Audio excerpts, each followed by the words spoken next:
your emergency room is not being utilized correctly. That's what I'm saying, is there a penalty for going to ER? There's a copay, but it's not a penalty. How much is the copay? It's a, It's yeah, I on the think it's next 100. page. Yeah, thank Or you, as I much forgot as- I put that in there for a reason. Sometimes they're as much as $250 or $300 for doing that. But maybe I'm not reading this right. Why is there a green check for that? The green check, if you look down at the bottom, means you're better than the benchmark by 5% or more. So when I compare you to other school districts in Illinois, you're actually doing better than the average. But we're still too much? You're still, well, on emergency room, I don't think this is all of those. This might just, yeah. That's what I was gonna ask. Does that include like places that have the immediate care and the urgent care? What this might be doing is just pulling hospitals and not the urgent care, because when I pull them all together, you have at least 100 more visits a year than this number. So it's just an area that I see that you could do better.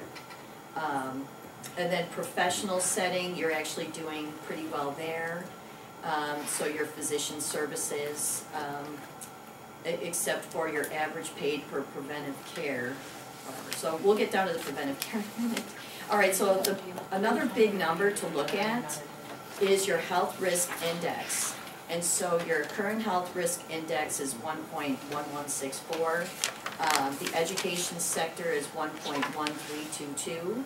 So you are worse, or you're within 5% of the benchmark, but the other high schools that I referenced, you are worse than them when it comes to that risk factor, and that's because you do have the older folks, the retirees, and those folks on the plan where those other districts do not.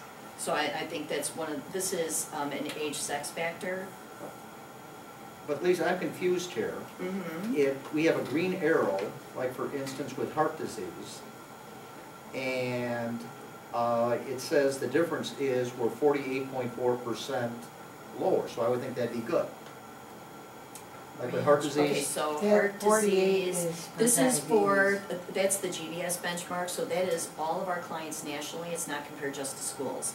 So, right, so you're at 1.8% for heart disease, where our benchmark across the country is 2.6. So right there, you're exceeding. Where you're not exceeding is in your cancers, which is not unusual. I see this in my other schools.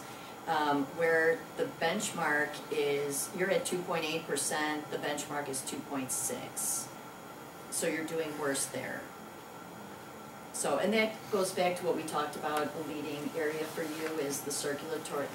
It's all the heart conditions go into this bucket here for the heart disease, where the other one was just large claimants we were talking about. So if we were to target something, cancer obviously, cancer prevention, early screenings, you know, hopefully we catch cancer earlier, it's not as expensive, better outcome for all. Do you have the cancers broken down in categories? I'm sure we could, right? It says on the report that I have what they are.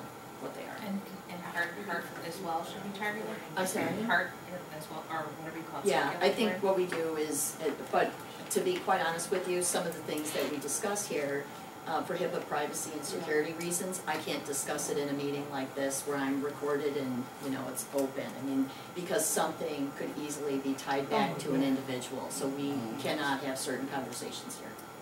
Last question on this page. We compare much more favorably with our usage of hospitals, doctors, etc., when compared to the education